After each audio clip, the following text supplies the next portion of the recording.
The hall of the Galactic Council was a cathedral of living light, its walls rippling with shifting chromatic currents that pulsed in time with the distant hum of star fields beyond the domed skylights. From above, constellations that no Terran telescope had ever catalogued embroidered the silvered ceiling. Below them, 7 bioorganic thrones soared like ancient guardians, each carved from the essence of its occupant's homeworld: bleached coral for the Venara, living crystal for the quartzites, undulating mist for the zephyrs, and more. At their foot, a semicircle of hovering days supported the smaller seats of lesser delegates, their shapes as varied as the creatures who occupied them. Admiral Celine Dre stood at the threshold of the council dais, her posture rigid beneath the garnet and onyx uniform of the Terran Envoy Corps. Behind her, the Indomitable's emblem, a phoenix of ember and starfire, was stamped into the floor, a promise of defiance. Dozens of envoy guards, each a living sentinel crafted from adaptive synthetics and human ingenuity, formed their silent phalanx, weapons holstered but ready. Celine's heart pounded in her ears. She had trained for this moment for 2 decades, ever since the Council first took notice of humanity's bold strides beyond Sol. Yet no drill had prepared her for the gravity of this chamber, where species older than Earth judged the fate of her world. "Representatives of the Council," she intoned, her voice steady despite the tremor beneath. "I am Admiral Celine Dre, envoy to the Commonwealth on behalf of the United Terran Coalition. We stand before you not as conquerors, but as travelers who seek harmony." A wave of iridescent light pulsed through the architect's holographic form, an ever-shifting fractal constellation that embodied the Council's collective will. Its voice, layered from 1,000 source patterns, resonated like subsonic thunder. "Terran Admiral," the architect began, "your species' recent actions undermine the Council's principles of equilibrium. Unauthorized terraforming of Mars' northern hemisphere, deployment of self-replicating nanet swarms along the Jovian belts, and the launch of the Pioneer-class cruisers into Council-patrolled sectors, all executed with reckless disregard for interstellar accords." Celine's jaw clenched. She recalled the debates in Earth's Senate, the impassioned speeches for terraforming Mars to stave off overpopulation, the nights in the labs where nanet prototypes had healed radiation-burned tissue in orbital habitats, and the final vote to commission the Pioneer cruisers to protect human shipping from Corsair raids. Humanity had acted out of necessity. They had not asked permission because time was short. "Council members," Celine replied, choosing her words with precision. "The Great Reconstruction ravaged Earth's ecology. Billions faced extinction. Our nanets were programmed only for restoration, never aggression. Our vessels were guided by the human drive to explore, not dominate. We offered to open negotiations, to submit our technologies for Council review." A ripple of tendrils from the Venara delegate, Rekalen, undulated in what Celine recognized as impatience. Rekalen's 4 luminescent eyes snapped to hers.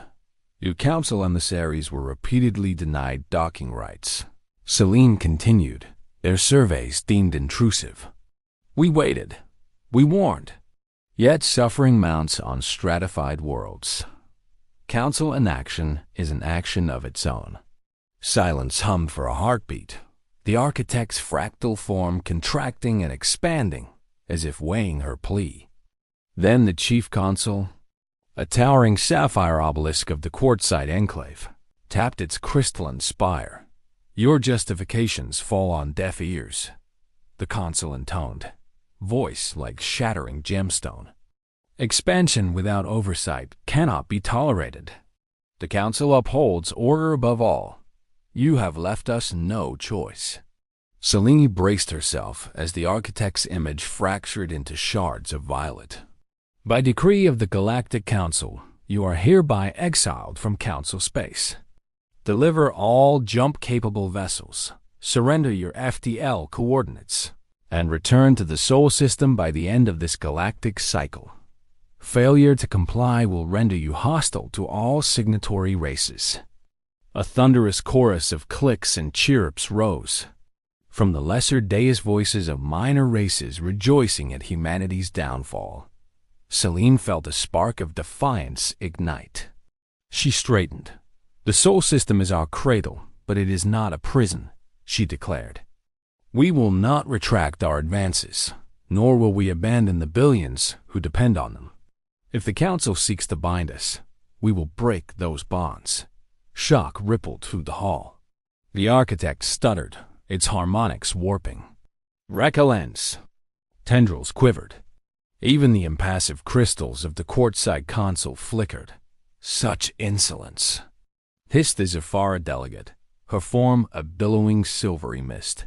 "Then we renounce you as allies. Human vessels are declared targets. All member patrols will engage on site." Selene nodded once, resolutely. "So be it. Operation Exodus is enacted." Outside the hall's grand arches, the envoy guard sprang into motion. Selene's second-in-command, Commander Oliver Lowe, keyed his comlink. "Admiral, all transports are in position. Shield arrays full. Jump coordinates set to uncharted space."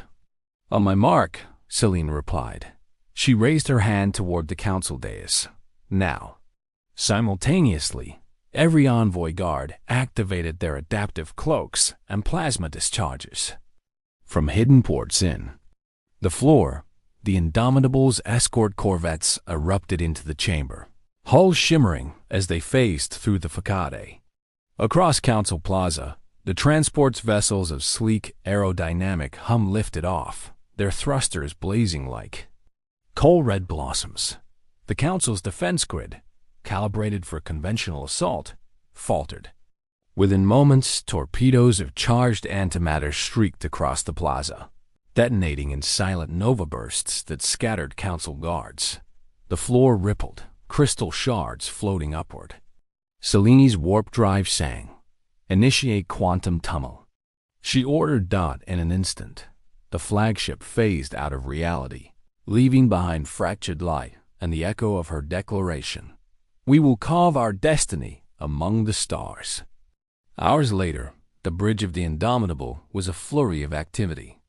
Holographic maps displayed their jump vector through the uncharted void, and the Council Armada massing in hot pursuit. Long-range sensors tracked hundreds of destroyers, cruisers, and Dreadnought-class command vessels closing at SUBL, IGHT. Commander. Low-paced by the tactical grid. They'll catch up in less than 2 standard hours. Our shield generators can only hold so long. Selene studied the swirling star map. Between them and safe distance lay the Drexarian Nebula, an ion-rich expanse, where FTL was impossible. It was uncharted, dangerous, but offered sanctuary. "Bring us to the nebula," she decided. "Deploy decoy drones along the pursuit corridor. Then we dive in. Let their warp cores fry on ion storms." Lowe nodded. "Aye, Admiral." As the crew sprang to their stations, Selene slipped away to the observation gallery. Through the transparent alloy viewport, the aisle of vessels trailed like fireflies in the dark. She recalled the faces of her people engineers, farmers, scholars, children clutching stuffed bears shaped like extinct Terran fauna. They were exiles now, but exiles with hope. Her comlink crackled, and the voice of the civilian convoy commander came through. "Admiral, we're ready to enter the nebula. But there's another matter. Our fuel reserves won't hold for extended sublight. We'll need to find a place to refuel once inside." Selene turned back. "I've charted one derelict station in the Nebula Old Mining Outpost, abandoned. Before Council registry. If its reactors are intact, we can siphon deuterium from nearby gas pockets." "Understood. Sync nav grid to your coordinates." Selene ended the link and exhaled. The Council had cast them out, branded them criminals. But as long as human ingenuity, tempered by resilience and unity, guided them, they would survive. The stars beyond the nebula beckoned, worlds brimming with promise. And somewhere, beyond the Council's reach, humanity's next chapter awaited. She whispered to the void, "We will not beg your forgiveness. We will write our own history." Above, the nebulous swirling gases glowed like embers in a cosmic forge, an invitation and a challenge. And beneath their hulls, the exiled fleet braced for its first trial in freedom's frontier. 1. A new dawn on New Aurora. On the verdant plains of New Aurora, dawn's twin suns crested jagged horizon spires, casting ribbons of gold over crystalline cities. At the heart of Aurora Prime stood the Forum of Accord, its oval arches carved from native luminescent stone. Here, representatives of human and allied governments gathered beneath banners of joint heraldry. The phoenix of Earth entwined with the circling glyph of the Aural symbionts, the wind spiral of the Zephyr nomads, and the Eryxian mind symbol. Ambassador Cale Ortiz, once a courier on the Exodus convoys, now presided over the session. His silver-streaked hair and weathered uniform attested to years of diplomacy among disparate cultures. As he rose, the assembly fell silent. "Fellow delegates," Ortiz began, voice echoing in the vaulted chamber, "we convene today not as exiles or refugees, but as architects of a new order, one built on cooperation rather than coercion." Murmurs of agreement rippled through the hall. Behind him, holoscreens displayed trade routes linking 400 thriving worlds, shimmering like a spider's web of starlight. Across the room, the Zephyr delegate Mistress Vale of the Drift nodded.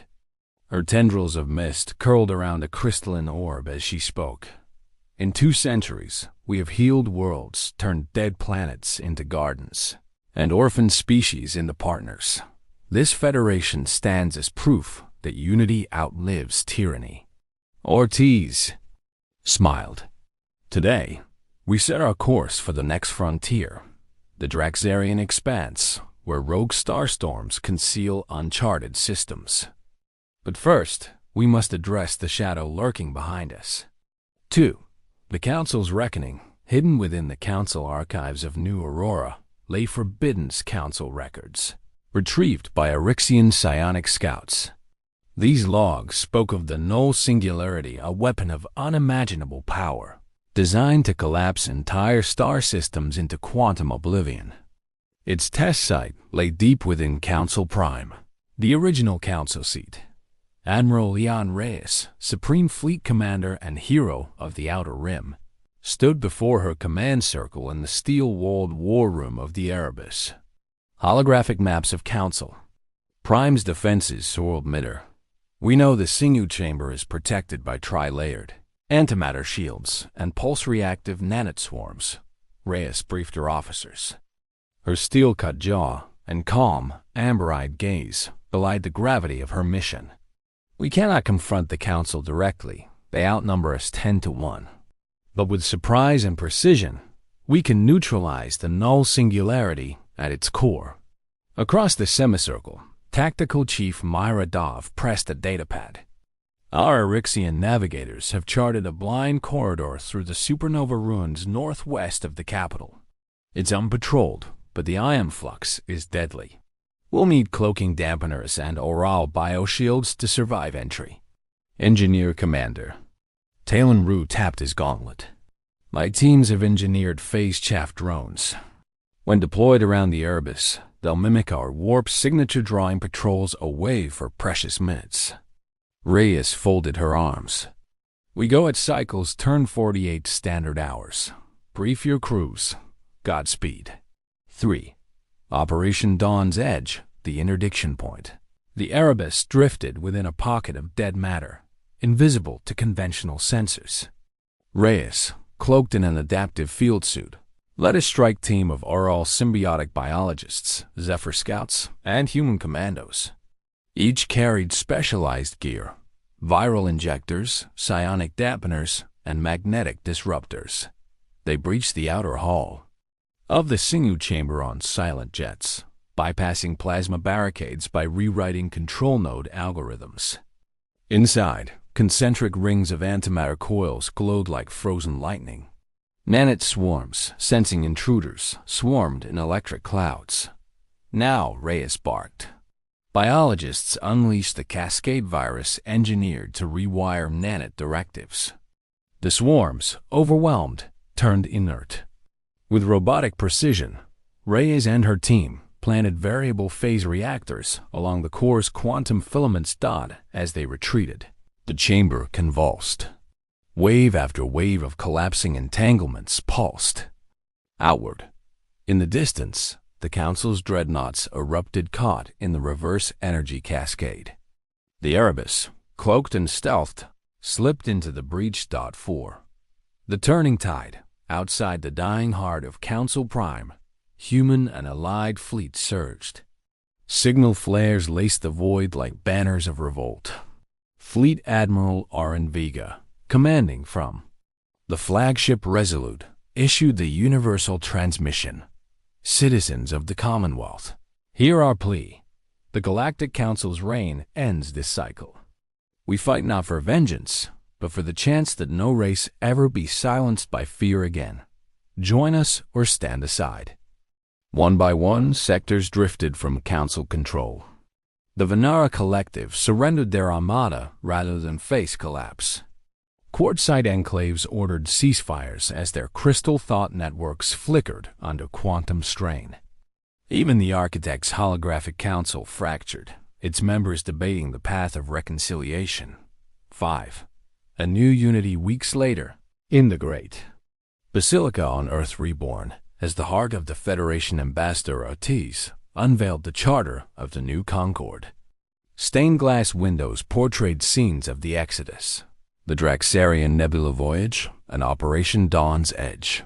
In voices joined, representatives of 64 species signed, "We pledge to uphold the sanctity of life, the freedom of discovery, and the bonds of mutual respect. Let no throne ever again decree a race's fate in silence." Admiral Reyes, standing beside Ortiz, allowed herself a rare smile. Children of mixed human Zephyr descent raced along marble aisles, chasing aural-projected butterflies. Engineers tapped at holokeyboards, translating ancient Eryxian star charts. Musicians of the Venara Collective filled the rafters with song. Above them, etched into the dome, read the new creed. Out of exile, we forged alliance. Out of conflict, born unity. And so, humanity, once cast out by the Council's fear, ascended not by the sword, but by the enduring power of collaboration. Their phoenix rose again, not from ashes of defeat, but from the living spark of 1,000 worlds at peace.